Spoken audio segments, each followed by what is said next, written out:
And reaction continues to pour into yesterday's surprise announcement from one of Ohio's senators. Rob Portman will not seek re-election next year. Portman speaking today with reporters for the first time, including News 5's John Kosick. And John, is the senator having any second thoughts today? Now, this was a decision that was made over time with the input of family, he says. And while he recognizes it is a polarizing time in government, he feels the system still could be fixed, and he will work to that endeavor for the next 2 years.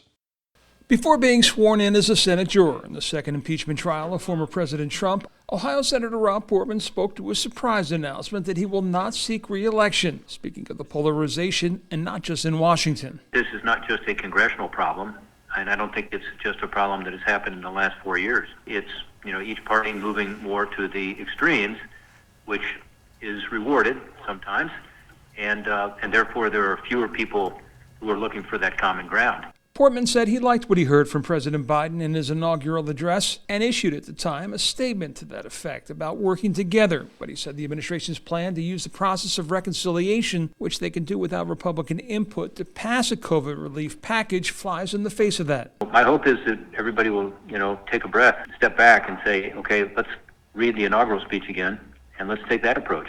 The impeachment, he said, had nothing to do with his decision, and he vows to be an impartial juror. But I am going to ask a couple questions. One is about the constitutionality. The president is gone from office, and as you know, impeachment is generally viewed as something about removing someone from office. And if you read the Constitution, that's what it focuses on. It was at this very same stage 12 years ago that the late Senator George Voinovich announced his retirement, giving Portman time to put together a campaign, a courtesy he wanted to extend to his successor.